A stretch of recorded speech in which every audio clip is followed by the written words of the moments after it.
कल हमने देखा था किस प्रकार उन्होंने बताया कि भगवान जीवात्माओं की इच्छा पूरी करने के लिए उनको माया शक्ति में जाने का अवसर देते हैं, और किस प्रकार अगर हम शास्त्रों का अध्ययन करें तो हम उस माया से भक्ति में आ सकते हैं।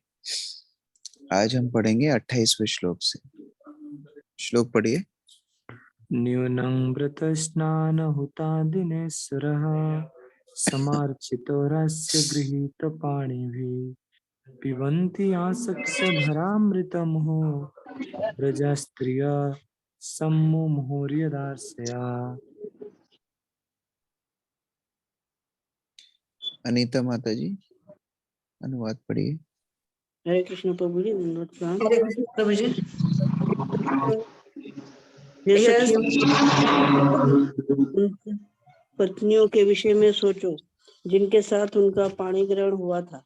उन्होंने कैसा व्रत, स्नान, यज्ञ तथा ब्राह्मण के स्वामी की सम्यक पूजा की होगी, जिससे वे सब उनके अधरामृत का निरंतर आस्वादन चुंबन द्वारा कर रही हैं। ब्रज भूमि की बालाएं ऐसी कृपा की कल्पना से ही प्रायः मूर्छित हो जाती हैं। हरे कृष्ण। तो कल अंत में हमने देखा था किस प्रकार उन्होंने मथुरा भूमि का गुणगान किया था कि मथुरा भूमि कितनी श्रेष्ठ है, और आज वो भगवान की पत्नियों का, जो रानियां हैं, उनका गुणगान कर रही है। श्री कृष्ण की 16,108 पत्नियां हैं, और जिस प्रकार उनको भगवान का संग मिलता है और किसी को उस प्रकार संग नहीं मिलता है, तो हस्तिनापुर की माताएं उन रानियों का गुणगान कर रही हैं। इन्होंने किस प्रकार का तपस्या, यज्ञ इत्यादि की होंगी कि उन्हें भगवान पति के रूप में प्राप्त हुए। बाकी ब्रज ब्रज बालाएं जो हैं, ब्रज की जो गोपियां हैं, वह तो अपेक्षा ही करती होंगी कि इस प्रकार का संग मिले, लेकिन किस प्रकार ये मथुरा की रानियां, द्वारका की रानी, एक्चुअली भगवान का विवाह सब द्वारका में हुए, द्वारका की सारी रानियां किस प्रकार भगवान का संग प्राप्त करती हैं, उनका गुणगान कर रही हैं। माधवी प्रियारी माता जी तात्पर्य पढ़िए। हरे कृष्ण प्रभु, दंडवत प्रणाम। शास्त्रों में दिए कार्मिक अनुष्ठान व जीवियों को संसारिक गुणों से परिशुद्ध करने के निमित्त है, जिससे वे धीरे धीरे परमेश्वर की दिव्य सेवा करने का अवसर पाने की अवस्था तक ऊपर उठ सके। शुद्ध आध्यात्मिक जीवन की इस अवस्था को प्राप्त करना सर्वोच्च सिद्धि है, और ये अवस्था जीवात्मा की वास्तविक पहचान तथा अथवा स्वरूप कहलाती है। मुक्ति का अर्थ है इस स्वरूप अवस्था का नवीकरण। स्वरूप की उस पूर्ण अवस्था में जीव प्रेमा भक्ति की 5 अवस्थाओं में स्थापित होता है, जिनमें से एक अवस्था माधुर्य रस अथवा जुगल प्रेम की मनोदशा भी है। हरे कृष्ण। तो हमने देखा था कैसे बद्ध से मुक्त होने का एक उपाय है भगवान की सेवा में संलग्न होना, और इसमें सर्वश्रेष्ठ रस कैसा होता है? माधुर्य रस। सबसे पहला होता है शांत रस।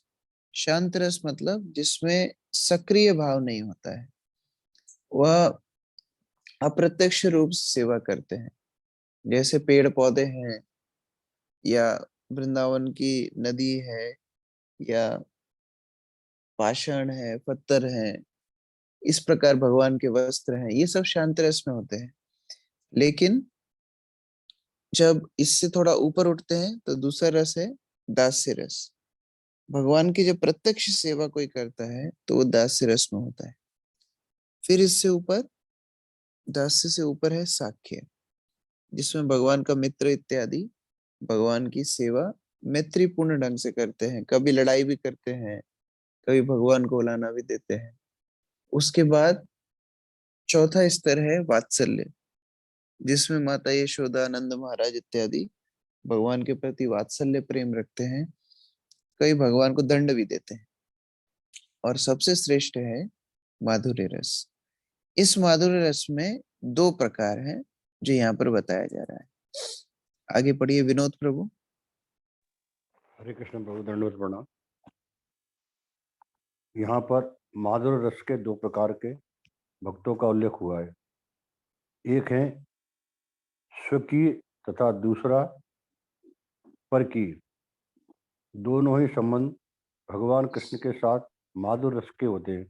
द्वारका की रानियां स्वकीय थी, अर्थात वे विधिवत रूप से ब्याही हुई थी, लेकिन ब्रज की बालाएं उनको तब की तरुण मित्र थीं जब वे अनब्याहे थे। भगवान 16 वर्ष की उम्र तक वृंदावन में रहे और पास पड़ोस परकीय था। इन बालिकाओं तथा रानियों की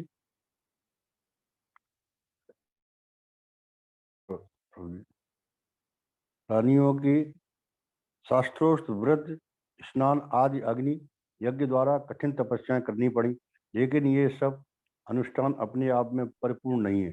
न साकाम कर्म, ज्ञान का अनुशीलन या योग की सिद्धि ही अपने में पूर्ण है। ये सब स्वरूप की सर्वोच्च अवस्था को प्राप्त करने के निमित्त हैं, भगवान की वैधानिक दिव्य सेवा करने के लिए है। प्रत्येक व्यक्ति को इन 5 अवस्थाओं में से किसी एक से भगवान से संबंध स्थापित करना होता है, और शुद्ध आध्यात्मिक स्वरूप होने पर यह संबंध किसी सांसारिक आकर्षण के बिना प्रकट होता है। उनकी पत्नियों द्वारा या भगवान को प्रेम रूप में चाहने वाली तरुणी गोपियों द्वारा कृष्ण का चुम्बन लेना कोई विकृति संसारी गुण नहीं है। यदि ऐसा ही होता तो सुखदेव जैसे मुक्त आत्मा ने उनका आस्वाद करने का कष्ट न उठाया होता। ना ही भगवान की चैतन्य महाप्रभु ग्रस्त जीवन त्याग करने के पश्चात इन विषयों के प्रति आकृष्ट हुए होते। यह अवस्था कई जन्मों तक तपस्या करने के बाद प्राप्त होती है। हरे कृष्ण प्रभु जी। तो जो सर्वश्रेष्ठ रस है माधुर्य रस, उसमें भी 2 स्तर बताए हैं, एक स्वकीय एक परकीय। स्वकीय मतलब जो भगवान का संबंध उनकी रानियों के साथ है, जो उनकी पत्नियों के साथ है, वह स्वकीय रस है। परकीय रस मतलब जब भगवान का विवाह नहीं हुआ था, गोपियों के साथ जो उनका प्रेम संबंध था, वह परकीय रस है। और हमारे आचार्य लोग बताते हैं कि ये परकीय रस स्वकीय रस से बहुत श्रेष्ठ है। लेकिन यहाँ हस्तिनापुर की रानियां क्यों स्वकीय रस की आराधना कर रही हैं? क्योंकि वो उस स्तर पर ही हैं, उनकी आशा उस रस को प्राप्त करने की है। जैसे हमने भीष्म पितामह के प्रार्थनाओं में भी देखा था, उनकी प्रार्थनाएं ज्यादा से ज्यादा किस स्तर की थी? वीर रस की प्रार्थनाएं थी। क्योंकि वो वीर रस के भक्त थे, तो वो भगवान को युद्ध रण में ही देखना पसंद करते थे, तो ज्यादा से ज्यादा उनने गुणगान किया भगवान के उस रूप का। उसी प्रकार हस्तिनापुर की जो रानियां हैं, हस्तिनापुर की जो महिलाएं हैं, उनकी अपेक्षा, उनकी उनका लक्ष्य, उनका ध्यान भगवान की रानी होने पर था, इसलिए उस पे ज्यादा उनका फोर्स, उस पे ज्यादा गुणगान था। आगे 29। या वीर्यश्लुकेन हता स्वयंवरे प्रमभ्यचैदा प्रमुखान् हि सुस्मिणः प्रद्युम्न साम्ब अम्बसुतदय परा यश्चाहृता भौमवधे सहस्रसा। सुजाता माता जी पढ़िए। हरे कृष्ण प्रभु जी, दंडवत प्रणाम। इन पत्नियों से संतानें हैं प्रद्युम्न, सांब, अंब इत्यादि। उन्होंने शिशुपाल के नायकत्व में आए हुए अनेक शक्तिशाली राजाओं को हराकर रुक्मिणी, सत्यभामा तथा जाम्बती जैसी स्त्रियों का उनके स्वयंवर समारोहों से बलपूर्वक हरण किया था। उन्होंने भामासुर तथा उसके हजारों सहायकों का वध करके अन्य स्त्रियों का भी हरण किया था। ये समस्त स्त्रियां धन्य हैं। हरे कृष्ण। तो हस्तिनापुर की महिलाओं को वृंदावन की तो ज्यादा खबर मिलती नहीं थी, लेकिन द्वारका की पूरी खबर मिलती रहती थी। तो उनको पता था किस प्रकार भगवान ने शिशुपाल को धोखा दे करके रुक्मिणी का हरण किया, किस प्रकार अन्य अन्य उनकी विवाह हुए, किस प्रकार उन्होंने भौमासुर को हराया और 16,000 कन्याओं को स्वीकार किया। तो इस प्रकार से सारी लीलाओं को स्मरण करके भगवान को आराधना कर रही हैं कि देखिए आपने उनका पानी ग्रहण स्वीकार किया, कितनी भाग्यशाली वो महिला है। आगे स्क्रॉल डाउन कीजिए।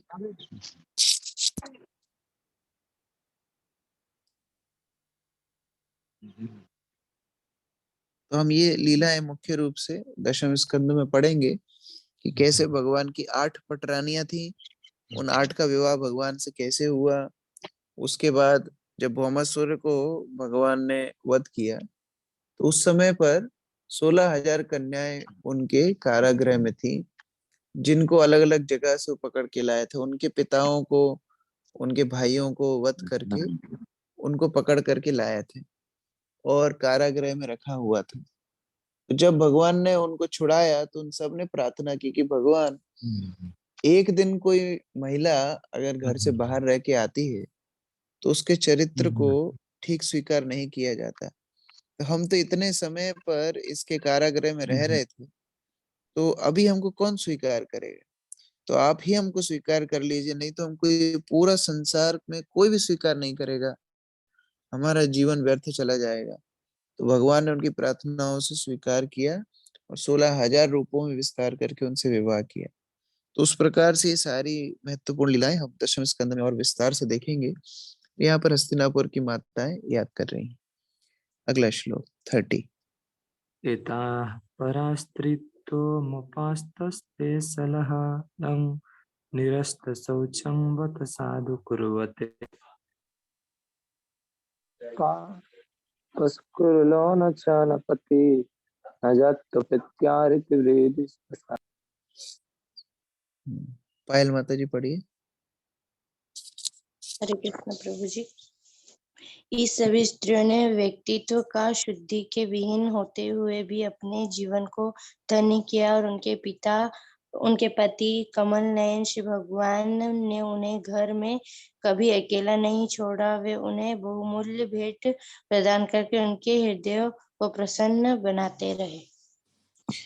तो अगर हम बाह्य दृष्टि से देखें तो ये जो सारी राजकुमारियां थी, उनको वैदिक संस्कृति में उतना शुद्ध नहीं माना जाएगा, क्योंकि वह किस प्रकार से वहां पर रह रही थी, कारागृह में थी, कोई बंदी बना कर लेकर के गया। फिर भी भगवान ने जब उनको स्वीकार किया, भगवान उनको पूर्ण रूप से अपना सानिध्य प्रदान कर रहे थे, तो इससे बड़ा सौभाग्य और क्या होगा, यह स्मरण कर रही हैं। अजय प्रभु तात्पर्य पढ़िए। हरे कृष्णा प्रभु जी, धन्यवाद प्रणाम।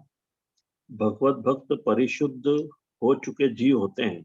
ज्यों ही भक्त श्री भगवान के चरण कमलों की शरण में सच्चे हृदय से आ जाते हैं, श्री भगवान उन्हें स्वीकार कर लेते हैं और भक्त समस्त भौतिक कल्मशों से रहित हो जाते हैं। ऐसे भक्त प्रकृति के तीनों गुणों से ऊपर होते हैं। भक्त के लिए कोई शारीरिक अयोग्यता नहीं होती। जिस प्रकार गंगा जल में गंदे नाले का जल मिल जाने पर उसमें कोई गुणात्मक अंतर नहीं रह जाता, स्त्रियां, वैश्य तथा शूद्र अधिक बुद्धिमान नहीं होते। अतएव उन्हें उनके लिए ईश्वर तत्व को समझ पाना या श्री भगवान की भक्ति में सेवा में लग पाना कठिन होता है। वे अधिक भौतिकवादी होते हैं और इनसे भी कम किरात, हुण, आंध्र, पुलिंद, पुलकश, आभीर, कंक, यवन, खस इत्यादि होते हैं। किंतु यदि वे सब ठीक से भगवत भक्ति में लग जाए तो उन सबका भी उद्धार हो सकता है। श्री भगवान की सेवा में लगने पर उपाधियों की अपात्रता हट जाती है और वे शुद्ध आत्माओं के रूप में भगवत धाम में प्रवेश करने के अधिकारी बन जाते हैं। तो यहाँ पर प्रभुपाद उसी से शिक्षा दे रहे हैं कि किस प्रकार कोई किसी भी प्रकार से अशुद्ध हो, किसी भी अवस्था में हो, जो भगवान की सेवा में संलग्न होता है तो पूर्ण रूप से शुद्ध हो जाता है। हम नल से पानी भरते हैं और उसमें थोड़ा सा 2 बूंद गंगा जल डाल देते हैं तो पूरा ही पानी गंगा जल की तरह पवित्र मानते हैं। उसी प्रकार से कोई भी जीवात्मा किसी भी स्तर से आकर के अगर भगवान की भक्ति में संलग्न हो जाए, भगवान की शुद्ध भक्त बन जाए, तो पूर्ण रूप से पवित्र माना जाता है।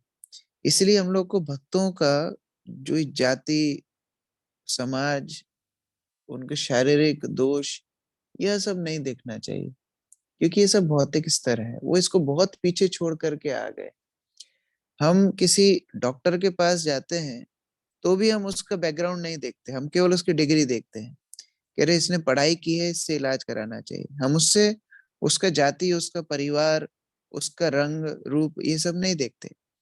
तो भगवान का भक्त तो कितना श्रेष्ठ, जब एक भौतिक डॉक्टर पढ़ाई करने के बाद इससे ऊपर उठ सकता है, तो फिर भगवान के भक्त तो भगवान का संग प्राप्त करके ऊपर उठ ही सकते हैं। तो इसीलिए प्रभुपाद यहाँ पर बता रहे हैं किस प्रकार ये स्त्रियां तो ठीक है फिर भी वर्णाश्रम पद्धति में थी, लेकिन जो वर्णाश्रम से बाहर है, अनेक अनेक जातियां पूरे विश्व में है जो वर्णाश्रम से कोई उनका सरोकार ही नहीं है, लेकिन ऐसी प्रजातियों के लोग भी अगर कृष्ण भक्ति में लग जाएं तो वह भी पूर्ण रूप से शुद्ध वैष्णव बन सकते हैं। आगे नेक्स्ट पढ़िए। एवं विधा वदन्ति नाम सह गिरा पुरुयसितां निरीक्षणेन अभिनन्दन सस्मितेन यो हरि। आशीष प्रभु अनुवाद पढ़िए। राधे कृष्ण गुरु जी, दंडवत प्रणाम। राजधानी हस्तिनापुर की स्त्रियां अभी उनका अभिनंदन कर रही थी और इस प्रकार से बातें चला रही थी कि भगवान ने मुस्कुराते हुए उनकी बधाइयां स्वीकार की और उन पर प्रभु जी अपनी कृपा दृष्टि डालते हुए नगर से प्रस्थान किया। राधे कृष्ण। तो कितने बड़े बड़े यज्ञ होते हैं, कितने बड़े बड़े वैदिक अनुष्ठान होते हैं, उसमें भगवान मुस्कुराए कि नहीं उसकी गारंटी नहीं, लेकिन ये महिलाओं की चर्चा सुन के भगवान को इतना अच्छा लगा, भगवान उनको मुस्कुरा के मन उनको प्रार्थनाओं को स्वीकार कर रहे हैं और उनको अभिवादन देते हुए आगे बढ़ रहे हैं। नेक्स्ट। अजात शत्रुकृतनां गोपीथाय मधुदिशा परेभ्य संकृत स्नेहात् प्रायुङ्क्तो चतुरंगिणाम्। सुमन माता जी पढ़िए। हरे कृष्ण प्रभु जी, दंडवत प्रणाम। यद्यपि महाराज युधिष्ठिर का कोई शत्रु ना था, तो भी उन्होंने असुरों के शत्रु भगवान श्री कृष्ण के साथ जाने हेतु चतुरंगणी सेना, घोड़ा, हाथी, रथ तथा पैदल सेना लगा दी। शत्रु के बचाव और श्री भगवान से स्नेह के कारण महाराज ने ऐसा किया। हरे कृष्ण प्रभु। तो जब भगवान जाने लगे तो एक चतुरंगिनी सेना महाराज युधिष्ठिर ने भेजी कि भगवान की सुरक्षा कर सके। ये प्रेम का एक प्रतीक है जो युधिष्ठिर महाराज ने दिखाया। इसी प्रकार जब हम भगवान की सेवा में संलग्न होते हैं तो ऐसा नहीं सोचना चाहिए कि अरे देखिए भगवान तो सब चीजों से ऊपर है, उन्हें क्या फर्क पड़ता है। नहीं, हमें उसी प्रकार उनकी सेवा करना चाहिए जैसे हम अपने कोई प्रिय संबंधी की सेवा करते हैं। हम जब हमें गर्मी लगती है तो उन्हें भी गर्मी लगती होगी, हाँ हमें भूख लगती है तो उन्हें भी भूख लगती होगी। उस प्रकार से जिस प्रकार हम अपने शारीरिक संबंधियों का देखभाल करते हैं, उससे ज्यादा देखभाल भगवान की करना चाहिए। ये प्रेम का लक्षण है। प्रभुपाद जी बोलते थे कि लिप सर्विस नहीं करना चाहिए। लिप सर्विस मतलब केवल होठ हिलाना नहीं चाहिए कि मैं भगवान आपसे बहुत प्रेम करता हूँ, कुछ प्रैक्टिकल करना चाहिए। यहाँ पर युधिष्ठिर महाराज केवल ऐसा नहीं कि हाँ जा रहे हो ठीक है अच्छे से जाना, ऐसा नहीं, व्यवस्था कर रहे हैं कि आप सुखी रहिए, आप आनंद में रहिए, सुरक्षित रहिए। इसीलिए व्यवस्था करके युधिष्ठिर महाराज भेज रहे हैं। हम लोग भी प्राय देखते हैं जब भक्त लोग उज्जैन आते हैं तो गुरु महाराज ने स्पेशल बोला है कि जब उज्जैन कोई भी भक्त आए बाहर से, उनकी देखभाल पूरे फर्स्ट क्लास रूप से करना चाहिए। तो जो भक्त उज्जैन के हैं उन लोगों को ये ध्यान देना चाहिए कि जिस प्रकार युधिष्ठिर महाराज ने कृष्ण को, उनको जरूरत नहीं है लेकिन फिर भी प्रेम का प्रतीक दिखाते हुए उन्होंने सारी व्यवस्था की, उसी प्रकार जो भक्त बाहर से आते हैं उन्हें कोई आवश्यकता नहीं है लेकिन फिर भी हमारा कर्तव्य है कि हम उनको सेवा करें और उस सेवा से गुरु महाराज प्रसन्न होंगे, उस सेवा से कृष्ण प्रसन्न होंगे। तो उस प्रकार यह प्रेम का एक बहुत महत्वपूर्ण प्रदर्शन युधिष्ठिर महाराज यहाँ पर दिखा रहे हैं। आगे पढ़िए तात्पर्य, दीपिका माता जी। हरे कृष्ण प्रभु जी, दंडवत प्रणाम। तात्पर्य, घोड़ा, हाथी, रथ तथा मनुष्य ये प्राकृतिक रक्षा साधन है। घोड़ा तथा हाथियों को पर्वतों या जंगलों तथा मैदानों में कहीं भी जाने के लिए प्रशिक्षित किया जाता है। रथ पर सवार योद्धा शक्तिशाली तारों के बल पर अनेक घोड़ों तथा हाथियों से लड़ सकते हैं, जो कि आधुनिक अणुक अस्त्र के समान है। महाराज युधिष्ठिर अच्छी तरह जानते थे कि कृष्ण सबों के मित्र तथा शुभचिंतक हैं। फिर भी ऐसे अनेक असुर भी थे जो स्वभाववश भगवान से ईर्ष्या रखते थे।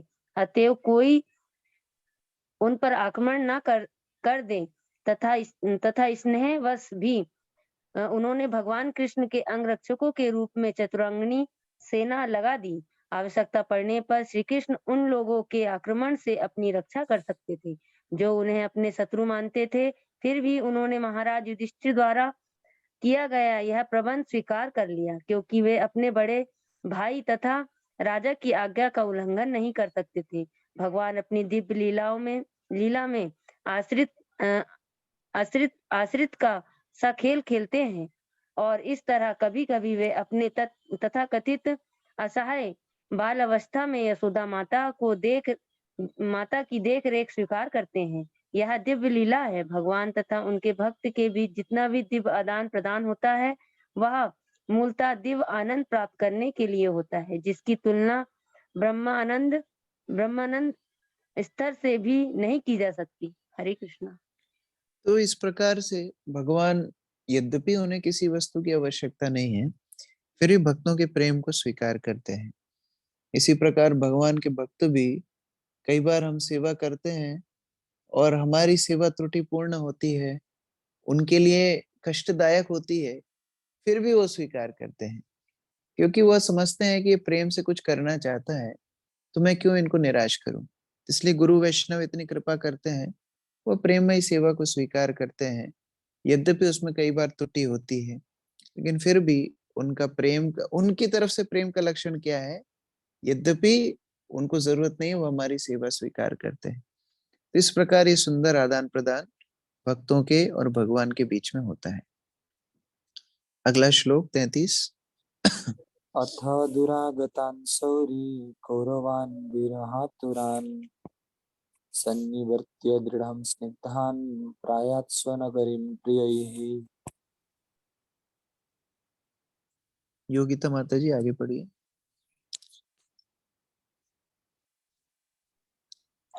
हरे कृष्ण प्रभु जी, दंडवत प्रणाम। भगवान श्री कृष्ण के प्रति प्रगाढ़ स्नेहवश कुरुवंश पांडव उन्हें विदा करने के लिए उनके साथ काफी दूर तक गए। वे भावी विषयों के विचार से अभिभूत थे, किंतु भगवान ने उनसे घर लौट जाने का आग्रह किया और स्वयं अपने प्रिय संगिनियों के साथ द्वारका की ओर प्रभु जी प्रस्थान किया और रवाना हुए। हरे कृष्ण प्रभु।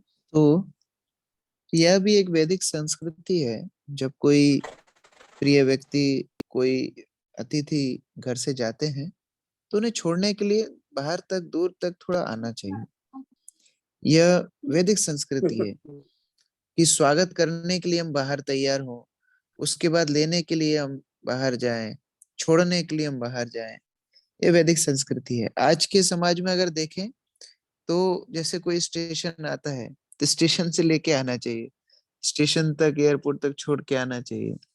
इस तरह कुछ प्रैक्टिकल तरीके हैं जिसमें अपने प्रेम को प्रदर्शन कर सकते हैं। कोई बाहर से आया, हमने एड्रेस भेज दिया, हाँ ये एड्रेस है, आप ओला बुक करके आ जाना। छोड़ने के लिए नहीं गए, उनको वहीं पर रवाना कर दिया अंदर से, ठीक है बहुत अच्छा आप आए, बहुत अच्छा लगा हमको। यह प्रेम का लक्षण नहीं है। सबसे मूल्यवान वस्तु अगर आप किसी को दे सकते हैं तो वह आपका समय। समय से ज्यादा बड़ी भेंट कुछ नहीं है। यहाँ पर समय दे रहे हैं, समय देने का मतलब है सर्वाधिक प्रेम आप किसी से करते हैं। तो पांडव सब कुछ छोड़ के भगवान को बहुत दूर तक विदा करने के लिए गए और वो बड़े शोक में आतुर थे, लेकिन भगवान को फिर आगे भी जाना था। द्वारका में भी उनके सभी भक्त प्रतीक्षा कर रहे थे, तो भगवान आगे बढ़ते हैं। अगला श्लोक। कुरु जंजल पंचालान सुरसेनान सयामुनान ब्रह्मवर्त कुरुक्षेत्रं मत्स्यान् सारस्वतानथ मरुधन्नमतिक्रम्य सौवीराविरयोपरान् अनर्तान् भार्गवोपागान् सन्तवाहो मनाग्गुहि।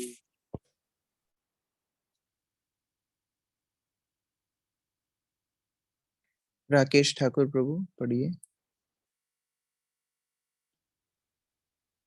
हरे कृष्णा प्रभु जी, दंडवत प्रणाम।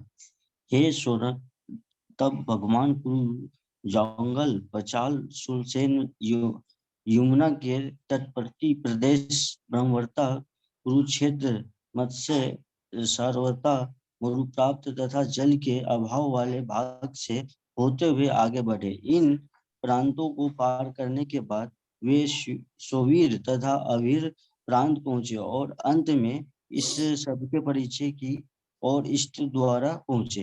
हरे कृष्णा प्रभु जी। तो उस प्रकार अलग अलग स्थानों से होते हुए भगवान द्वारका की यात्रा करते हैं। यहाँ पर उनके पौराणिक नाम दिए हुए हैं 5000 वर्ष पहले। तो हमें देखना चाहिए कि ये जो ग्रंथ है ये मनगढ़ंत ग्रंथ नहीं है। भूगोल की दृष्टि से भी देखें, गणित की दृष्टि से देखें, किसी भी दृष्टि से देखें, तो ये ग्रंथ में सटीक जो जानकारी दी गई है ये शास्त्र को और प्रमाणित करते हैं। लेकिन फिर भी हमारा केंद्र वह नहीं, हमारा केंद्र कृष्ण है। हाँ, कोई नामों को रिसर्च करने लगे तो फिर उसका समय का व्यय हो जाएगा। जिस प्रकार से कई बार हर एक लेखन का, हर एक शास्त्र का एक उद्देश्य होता है और उसमें साइड इंफॉर्मेशन बहुत सारी हो सकती है, लेकिन मेन टॉपिक इस ग्रंथ का कृष्ण है। बहुत सारी बाकी जानकारी है लेकिन वह ज्यादा रिसर्च करने की जरूरत नहीं है। जैसे एक बार एक भक्त थे पूना में और उन्होंने सुना, सनातन गोस्वामी ने उदाहरण दिया है कि अगर आप घंटी के जो धातु होता है उसको अगर आप मर्क्यूरी से मिलाएं तो सोना बनता है। इसी प्रकार से सनातन गोस्वामी उदाहरण देते हैं, इसी प्रकार से अगर कोई भगवान की भक्ति के संपर्क में आ जाए तो वह शुद्ध हो जाता है। अब उन्होंने वह उदाहरण को पकड़ लिया और एक लैब रख ली, पूरी एक लैब बना ली मंदिर में कि कैसे घंटी के पदार्थ से हम लोग मर्क्यूरी का कैसे फ्यूजन कराएंगे, कैसे सोना बनाएंगे। उस लैब में लग गए। तो क्या हो गया, मुख्य जो सनातन गोस्वामी का बोलने का मतलब था वह तो खो गया और वो सोना बनाने के चक्कर में लग गए। तो ऐसा नहीं होना चाहिए। बहुत कुछ शास्त्र में जानकारी है लेकिन मुख्य उद्देश्य श्री कृष्ण है। विनीत शर्मा प्रभु आगे पढ़िए। हरे कृष्णा प्रभु जी, दंडवत प्रणाम। तात्पर्य, श्री भगवान जिन जिन प्रांतों से होकर गए वे उस समय भिन्न नाम से जाने जाते थे, लेकिन जो दिशा दी गई है उससे यह सूचित होता है कि वे दिल्ली, पंजाब, राजस्थान, मध्य प्रदेश, सौराष्ट्र तथा गुजरात से होकर यात्रा करते हुए अंत में अपने राज्य द्वारका पहुंचे।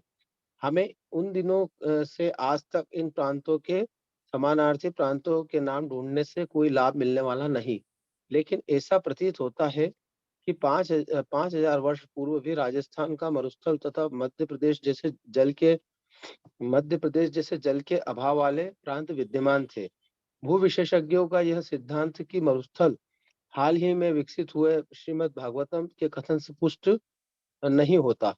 हम इस विषय को भूगर्भ विज्ञानियों द्वारा खोजे जाने हेतु छोड़ देते हैं, क्योंकि परिवर्तनशील ब्रह्मांड में भू गर्भीय विकास की विभिन्न अवस्थाएं होती हैं। हमें प्रसन्नता है कि श्री भगवान अब कुरु प्रांत से अपने निजी प्रांत द्वारका धाम में पहुंच गए। कुरुक्षेत्र वैदिक काल से विद्यमान है, अतः जब व्याख्याकार कुरुक्षेत्र के अस्तित्व को नकारते हैं तो यह उनकी निरी मूर्खता प्रतीत होती है। हरे कृष्णा प्रभु जी। इन तात्पर्यों को प्रभुपाद की एक्सटेसी बताया गया है, प्रभुपाद के अष्टसात्विक विकार बताए गए। उसमें प्रभुपाद क्या बोल रहे हैं तात्पर्य में, ये जितना भौगोलिक रिसर्च है ये वैज्ञानिकों के लिए छोड़ देते हैं, उनको उसी में मजा आता है। हम तो इसलिए खुश हैं कि देखिए भगवान अपने घर पहुंच गए, हम तो ये बात सुन के खुश हैं। इस प्रकार से प्रभुपाद बता रहे हैं कि अब भगवान इतने सब प्रांतों से होते हुए मध्य प्रदेश भी आए, ये भी बहुत अच्छी बात है, और बाद में द्वारका पहुंच गए। अगला श्लोक। तत्र तत्रहि हरिप्रत्युदुतरण सायं भेजे दिशं पश्चात् गविष्ठगामगत तदा। राहुल प्रभु पढ़िए। हरे कृष्णा प्रभु, धन्यवाद प्रणाम। इन प्रांतों से होकर यात्रा करते समय उनका स्वागत किया गया, पूजा की गई और उन्हें विविध भेंटें प्रदान की गई। संध्या समय सारे स्थानों में संध्याकालीन अनुष्ठान कृत्य करने के लिए भगवान अपनी यात्रा स्थगित करते। सूर्यास्त के बाद नियमित रूप से ऐसा किया जाता था। हरे कृष्ण। तो जहां जहां भगवान जाते थे वहां उनका भव्य स्वागत होता और भगवान की पूजा अर्चना करते। भगवान वहां पर संध्या में विश्राम करते और अगले दिन अपनी यात्रा को आगे बढ़ाते। उस प्रकार से यह वैदिक वैदिक विधान है कि जब राजा निकलते थे उस प्रकार से प्रजा स्वागत करती थी। और उसी प्रकार से अभी जो मुख्यतः दक्षिण भारत में होता है, जब भगवान की पालकी इस तरह निकलती है तो घरों घरों में रुक करके भगवान का स्वागत इत्यादि किया जाता है और फिर भगवान आगे बढ़ते हैं। तो उस प्रकार से भगवान अपनी यात्रा को पूर्ण करते हैं। बसंत प्रभु तात्पर्य पढ़िए। हरे कृष्णा प्रभु जी, धन्यवाद। यहाँ यह बतलाया है कि जब भगवान यात्रा पर थे तो वे नियमित रूप से, अच्छा सॉरी प्रभु, चूंकि भगवान परम पूर्ण है, अतएव वे जो भी करते हैं वो सबों के कल्याण के लिए होता है। किंतु जब वे पृथ्वी पर अवतरित होते हैं तब वे भक्तों की रक्षा के लिए तथा अपवित्र अभक्तों के विनाश के लिए कर्म करते। यद्यपि उनके लिए कुछ भी करना अनिवार्य नहीं, किंतु वे सब कुछ करते हैं जिससे अन्य लोग उनका अनुगमन कर सके। हरे कृष्ण। तो यहाँ पर भगवान की दैनिक कार्यक्रम में उनकी जो दैनिक क्रियाएं थी वह सब वो करते थे। संध्या वंदन इत्यादि यात्रा में भी करते थे। ये इससे यह सूचित होता है कि भगवान दूसरों के लिए आदर्श प्रकट कर रहे हैं। लेकिन फिर भी कृष्ण लीला में ज्यादा भगवान ने आदर्शों के ऊपर ध्यान नहीं दिया, क्योंकि कृष्ण लीला पूर्ण पुरुषोत्तम भगवान की लीला है। जिस प्रकार राजा अपनी मर्जी का मालिक होता है, कभी दूसरों को सिखाने के लिए कर भी सकता है कार्य, कभी नहीं भी कर सकता है, उसकी मर्जी है। उसी प्रकार से कृष्ण लीला एकमात्र ऐसी है जो मन मर्जी भगवान अपनी इच्छा से करते हैं। बाकी अवतारों में बड़ा सोच समझ के करते हैं कि दूसरे क्या अनुसरण करें। कृष्ण लीला में कभी करते हैं, कभी नहीं भी करते हैं। तो उस प्रकार से यहाँ पर बताया है कि अभी तो भगवान राजा भी हैं, गृहस्थ भी हैं, तो बड़े आदर्श रूप से अपने दैनिक कार्यक्रम को बड़ा धार्मिक रूप से कर रहे हैं, जिससे दूसरे लोग जहां जहां वो जा रहे हैं उनकी यात्रा में उनको देख करके सीख सकें, धर्म का अनुशीलन कर सकें। मित्रविंदा माता जी पढ़िए। हरे कृष्ण प्रभु जी। संध्या बंधन कार्य का पालन हर जीव को करना चाहिए, लेकिन उनके द्वारा गोवर्धन का उठाया जाना या गोपियों के साथ उनके राज का अनुकरण कर पाना संभव नहीं है। कोई सूर्य का अनुकरण नहीं कर सकता, क्योंकि वह गंदे स्थान से भी जल का शोषण कर लेता है। सर्वशक्तिमान ऐसा कुछ भी कर सकता है जो सबों के लिए कल्याणप्रद हो, लेकिन यदि हम उसका अनुकरण करने लगे तो हम अंततः कठिनाइयों में पड़ जाएंगे। अतः सारे कर्मों में एक अनुभवी मार्गदर्शक की अर्थात गुरु की राय लेनी चाहिए, जो भगवत कृपा के प्रत्यक्ष रूप में हर तरह निश्चित रूप से प्रगति हो सकती है। इस तो प्रकार श्रीमद् अब प्रश्न है कि कौन सा करें और कौन सा ना करें। तो इसका अनुमान तुक्का लगाना हमको नहीं है, यह गुरु के पास जाके पूछना चाहिए कि कौन सा कार्य हमको अनुसरण करना है और कौन सा कार्य बस सुन करके खुश हो जाना है कि हाँ भगवान ने ये किया था, हम खुश हो जाएं, उसका फिर अनुकरण हमको नहीं करना है। तो इस प्रकार श्रीमद् भागवत के प्रथम स्कंद के अंतर्गत द्वारका के लिए भगवान कृष्ण का प्रस्थान नामक दशम अध्याय के भक्ति वेदांत तात्पर्य पूर्ण हुए। तो इस प्रकार भगवान द्वारका के सीमाओं के पास पहुंच चुके हैं। अगले अध्याय में हम देखेंगे कैसे द्वारका वासियों ने भगवान कृष्ण का स्वागत किया, कैसे भगवान द्वारका में गए, कैसे रानियों के साथ अपने पुत्रों पौत्रों के साथ आदान प्रदान किया। हम लोग अगले अध्याय में देखेंगे। हरे कृष्ण। शिल प्रभुपाद की जय। ग्रंथराज श्रीमद् भागवतम की जय। समवेत भक्त वृंद की जय। निताई गौर प्रेमानंदे। हरे हरे। हरे कृष्ण। हरे कृष्णा प्रभु जी, दंडवत धन्यवाद प्रणाम। हरे कृष्ण। हरे कृष्ण प्रभु जी, धन्यवाद। धन्यवाद प्रणाम। हरे कृष्णा प्रभु जी, दंडवत प्रणाम। हरे कृष्ण प्रभु जी, दंडवत प्रणाम। हरे कृष्ण प्रभु जी, कुछ नंबर है प्रभु जी जिनको जोड़ना है ग्रुप में, जैसे हरे कृष्ण प्रभु जी, क्वेश्चन आंसर नहीं लेंगे क्या प्रभु जी? प्रभु का क्लास है, आप क्वेश्चन लिख के रखिए, काल प्रभु को पूछ सकते हैं, ठीक है? क्लास से मतलब? प्रभु जी। मतलब दूसरा क्लास है अभी। अच्छा, हरे कृष्ण प्रभु जी। थैंक यू प्रभु। हरे आज कृष्ण। प्रभु जी के दर्शन नहीं हुए। हाँ, प्रभु जी का दर्शन नहीं हुए। प्रभु जी अभी नेटवर्क प्रॉब्लम चल रहा है, इसीलिए प्रभु वीडियो नहीं दिखाए। ठीक है, धन्यवाद। काल दर्शन हो जाएगा। जी जी जी। हरे कृष्ण प्रभु जी। धन्यवाद। हरे कृष्ण प्रभु जी। बहुत बहुत धन्यवाद। श्रील प्रभुपाद की जय। हरे कृष्ण। हरे कृष्ण प्रभु जी। प्रभु जी आप पूछिएगा। माता जी जो नंबर आप हरे कृष्णा। हाँ, मीटिंग एंड कर रहा हूँ। नहीं प्रभु, वो माता जी का कुछ हरे कृष्ण प्रभु जी। हरे लोगों कृष्ण का प्रभु जी, नंबर मैं कुछ माता जी का नंबर ऐड करने बोल रही हूँ आपको मैसेज भी किया था प्रभु जी। हाँ, मैं ऐड कर दूंगा, आज कर दूंगा, प्लीज आज कर दूंगा मैं। जी प्रभु। आप मुझे एक बार हरे कृष्णा मैसेज बोल दीजिए, हरे कृष्णा बोल दीजिए। जी प्रभु जी। हरे कृष्णा। हरे कृष्ण।